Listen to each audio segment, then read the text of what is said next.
Welcome to our dialogue series. For today's discussion, we have the pleasure to have with us Maria Cattaui, one of the founding members of the Global Commission on Drug Policy.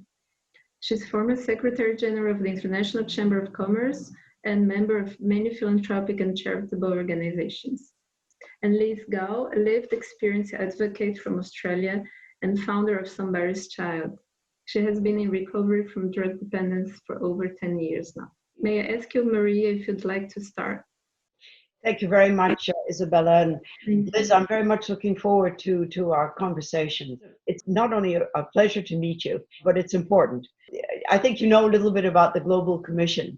We have been strongly advocating when it wasn't popular at all, with a total condemnation of the war on drugs. We are absolutely aware of the consequences everywhere in the world. They are just awful on people. I look to you and I know that it's even worse for women, particularly women who have experienced drug dependence.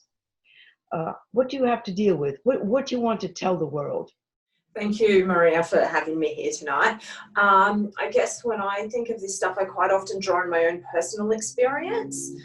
And as a young woman who was drug dependent, I found the world to be a very scary and unsafe place.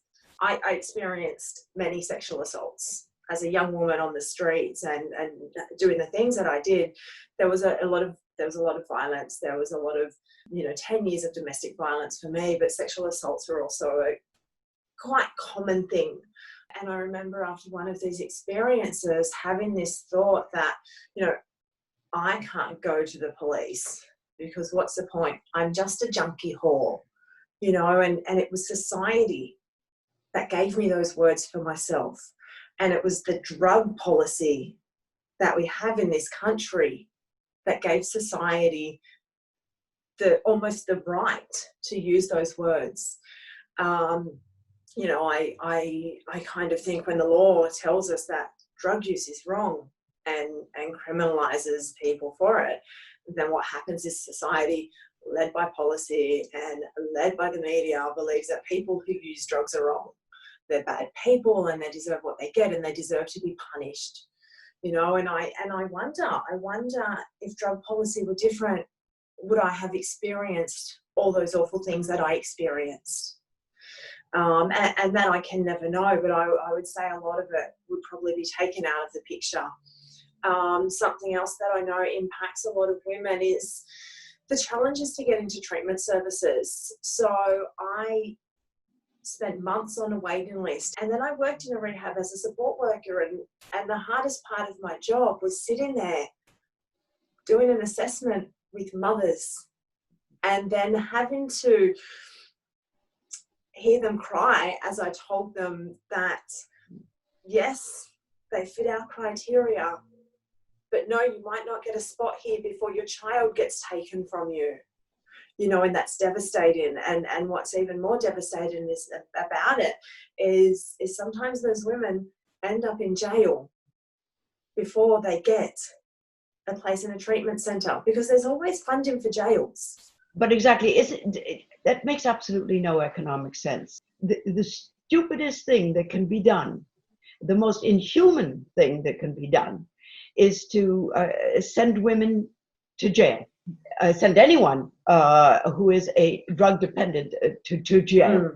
It costs less in the end, although it takes more effort to organize it properly, to have a lot of alternative support.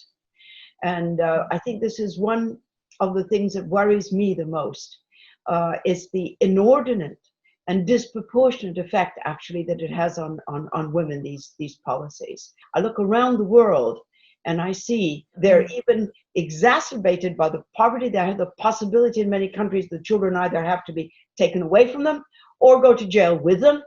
It's a totally destructive. There's always a place for them in jail, as you say. And it really disturbs me because it's economically, as I say, as well as humanly, of course, completely absurd.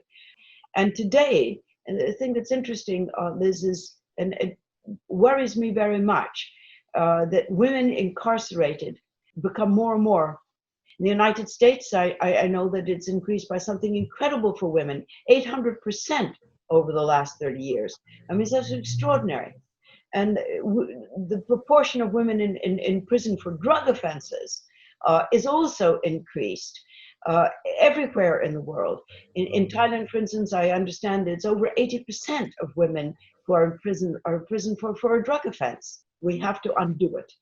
We have to undo it. Otherwise, women are going to continue to suffer disproportionately.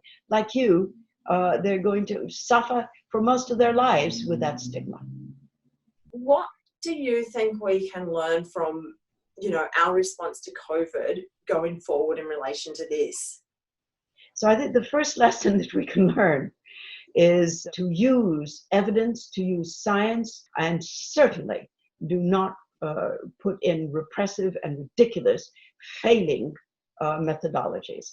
And that's unfortunately where we still are on the issues of drugs. We are in the middle of, again, I cannot repeat enough, we are in the middle of failure. We've seen in Portugal or in others that have started decriminalization, there are other alternatives. And we better get very quickly moving along those paths.